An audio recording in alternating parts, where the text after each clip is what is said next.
Salut à tous, j'espère que vous allez bien, c'est le Pueblo et je vous retrouve aujourd'hui pour le traditionnel petit bilan de l'année. Allez, c'est parti!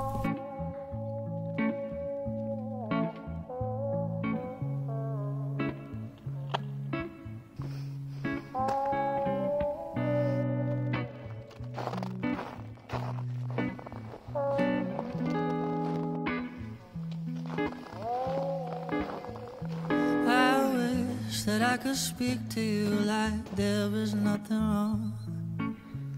Wish I could go back to before I wrote this song and tell you I love you. And you will smile, you say me. 2021, ça a été une année chargée et un peu mouvementée pour tout le monde et je n'ai pas fait exception. Mais on va d'abord parler des bonnes choses avant de vous parler de ce qui a été le plus compliqué. C'est une année où j'ai pu consacrer du temps à l'aquarelle et ça c'est vraiment ce qui me fait du bien, qui m'inspire et qui me fait avancer. Donc j'en ai pas fait beaucoup, mais ça a été un vrai plaisir. C'est une année où j'ai continué à faire de l'illustration jeunesse grâce à la collaboration avec Short Edition que je poursuis avec joie. Ça reste un vrai plaisir de découvrir les textes imaginés par d'autres et me projeter dans la façon dont je vais pouvoir me mettre à leur service et augmenter l'histoire et le pouvoir des mots par l'image. Cette année, j'ai eu aussi la chance de participer à un gros projet avec les papeteries Bergès.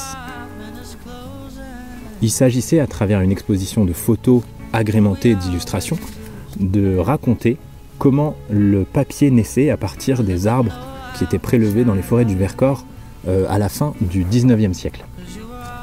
Là, j'ai retrouvé vraiment le cœur de ce qui faisait mon amour pour ce métier, c'est-à-dire que j'apprends énormément de tous les domaines avec lesquels je suis amené à travailler. Là, j'ai mis au point une grosse dizaine d'illustrations qui permettaient de mieux expliquer le travail des bûcherons à l'époque et puis les machines hydrauliques comme la turbine de Bergès qui permet de tirer la force de la houille blanche. Enfin, parmi les très gros projets de l'année 2021, j'ai commencé à travailler sur la BD Grandir avec les écrans. Grandir avec les écrans, c'est une association qui promeut une croissance saine des enfants et qui donne des directives par rapport à notre comportement à avoir quant à la consommation multimédia, quant à l'utilisation et la présence des écrans dans nos vies. En tant que papa, mais aussi en tant que personne qui se considère comme addict aux écrans et aux multimédias, au monde numérique, c'est un sujet qui me passionne et m'inquiète. Donc je suis très heureux de pouvoir travailler là-dessus. On va venir parler des besoins fondamentaux de l'enfant dans son développement et bien sûr pointer les risques que peuvent amener les consommations d'écran. C'est une bande dessinée sur laquelle je travaille avec des professionnels de santé, bien sûr, et qui est encore en cours de réalisation. Elle est destinée à être lue et partagée le plus largement possible puisqu'il s'agit là en fait de sujets de santé publique. C'est un projet vraiment qui m'anime encore beaucoup et qui fera partie bien sûr des objectifs de l'année 2022. Et pour finir, vous vous en doutez, il y a ma bande dessinée La Fabrique qui poursuit son développement. La Fabrique, bien sûr, je lui ai consacré la majorité de mon temps en 2021 et je compte bien faire de même en 2022. J'ai fait plein de croquis, j'ai fait de l'ancrage, j'ai fait de la couleur et j'ai hâte de pouvoir en faire encore plus pour finir et montrer à tous ce projet qui me plaît. Et bien sûr, 2021, ça a été mon déménagement. C'est une énergie dingue que j'ai passée là-dedans, c'est des mois et des mois en termes de charge mentale et administrative folle. C'est des grands chamboulements de vie, mais bon ça, tout le monde le sait, tout le monde y fait face. Mais c'est vrai que ça m'a pompé beaucoup d'énergie et c'est ce qui a un peu ralenti évidemment tout le reste de mes projets artistiques. On entend les loups. Vous entendez ? C'est un chasseur qui s'est pris la main dans la portière de son pick-up. 2022, mon objectif le plus important, c'est de finir et de envoyer ma BD La Fabrique à tous ceux qui l'ont commandée. Donc je ne pense qu'à ça, j'y travaille tous les jours, je suis à fond. Évidemment, même si j'avance, c'est très difficile de montrer des choses à ceux qui attendent la BD parce que j'ai pas envie de leur gâcher le plaisir de découvrir une partie de l'intrigue. Donc j'essaie de montrer des petites cases par-ci par-là, des choses un peu détachées du contexte. Je ne sais pas vraiment comment faire pour les préserver de ça tout en leur donnant des nouvelles. Donc je travaille là-dessus encore. Évidemment, il faut toujours voir un peu plus loin que ce sur quoi on est en train de travailler. Donc ensuite, après la bande dessinée La Fabrique, Il y a le tome 2 qui va continuer, le scénario est déjà écrit, il va falloir que je mette en marche tout ce qui est storyboard, mais j'aurais besoin d'une petite respiration, et donc j'ai des projets à entreprendre dans cet intervalle. Parmi ces projets, bien sûr, il y en a que vous connaissez déjà, mais il y en a un qui est tout nouveau. Ce projet tout nouveau, c'est un projet de conte pour enfants. Un de mes plus grands plaisirs, c'est d'avoir pu faire un petit conte pour enfants à l'aquarelle, ce qui s'appelle 30 lutins, et qui est très lu, j'ai d'excellents retours là-dessus. J'aimerais refaire un conte à l'aquarelle avec du dessin purement traditionnel, et c'est un conte que je vais adapter à partir d'une histoire qu'a écrite mon papa.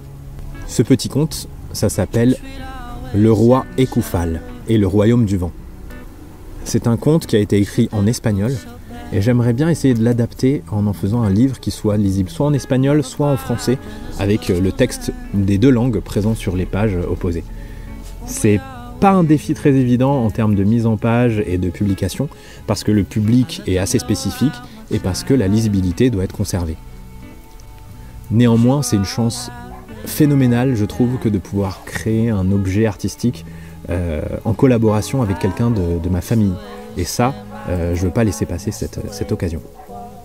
Les deux autres projets qui vont m'intéresser cette année, ça va être la BD Psychomote et Être Papa. La BD Psychomote, c'est un projet qu'on avait commencé il y a 7 ans et qui avait pour principal objectif de me permettre de comprendre le métier de ma conjointe. À l'époque, je n'y comprenais rien et j'ai l'impression d'avoir un petit peu plus de billes désormais, mais c'est un projet qui a dépassé cette attente et qui a été utilisé en fait pour expliquer la psychomotricité aux patients des cabinets ou au grand public ou même aux médecins généralistes qui apparemment sont peu à cerner réellement ce que peut apporter ce métier. La BD Psychomote, du coup, elle a déjà 3 épisodes qui existent et qui sont disponibles et on va travailler sur le 4 et le 5e épisode pour les terminer cette année et en faire un petit bouquin. Et enfin, l'autre BD que vous connaissez déjà, c'est Être Papa. On a eu la chance de pouvoir sortir un bouquin et d'en vendre presque 1000 exemplaires avec mon ami Lolo Pouette sur cette BD qui parle de la parentalité et en tout cas de ses prémices. On parle des jeunes papas, mais bien sûr ça parle à tous les jeunes couples. Et maintenant on aimerait se remettre à dessiner sur ce sujet, toujours en parlant de la parentalité vue par les papas, et toujours dans la bienveillance et l'humour, mais on aimerait aborder d'autres sujets qui apparaissent un petit peu plus tard dans la croissance de l'enfant. Donc c'est-à-dire, ça va pas être pour les tout jeunes parents, mais ça va être plutôt pour les enfants grandissants. Et donc ce qui amène beaucoup d'autres sujets intéressants. Voilà donc pour tout ce que j'aimerais réussir à faire dans l'année 2022. Et bien sûr, tous les projets créatifs qui pourront se présenter à moi, si j'en ai le temps et l'énergie. À chaque passage d'année, j'essaie de me concentrer sur un message ou une symbolique que j'aimerais porter. Cette année, ce qui m'a paru évident de porter, c'était le message de l'art et le message qui pouvait être politique de l'art. Ça va être une année compliquée. En France, il y a des élections présidentielles, mais dans le monde, beaucoup de choses s'accélèrent et le changement climatique est terriblement présent. Par la création, je vais donc continuer d'essayer de planter des graines de réflexion, des graines d'espoir, des graines de récits qui seront des futurs possibles. Parmi ces graines que j'aimerais vous partager, il y a déjà 2 petites choses. Tout d'abord, il y a ce débat auquel j'avais assisté entre Pablo Servigne et Alain Damasio. C'était lors de Fête Transition, il y a 2 ans il me semble, dans le Vercors. Voilà, ça dure 1 heure, vous pouvez vous le mettre pendant que vous cuisinez ou que vous faites autre chose. Grâce à Radio Royan, vous pouvez réécouter ce débat, je vous mets le lien en dessous. Et mon autre graine, c'est de vous parler du média Blast, qui est un super média indépendant. C'est assez difficile à expliquer tellement vous pourrez y retrouver des choses. Mais parmi ces choses, on pourrait citer des sujets politiques, des sujets économiques, de la culture, bien sûr des thèmes qui ne sont pas assez abordés comme la contraception masculine et plein d'autres questions attraits à l'actualité. Il y a ce qu'on pourrait qualifier du vrai journalisme dans ce média Blast que je vous invite à découvrir et à suivre. Pour moi, ça a été une source d'information primordiale qui m'a permis de me poser des questions auxquelles j'aurais jamais pensé. Ça appelle à l'éveil et à la conscience. Donc, je vous invite à le découvrir sans plus tarder. Sur ce, je vous souhaite une magnifique année 2022. J'espère qu'elle sera pleine de créativité, d'espoir, de musique, de joie et d'amour, bien sûr. À très vite, et n'oubliez pas, dessinez, pauvre fou.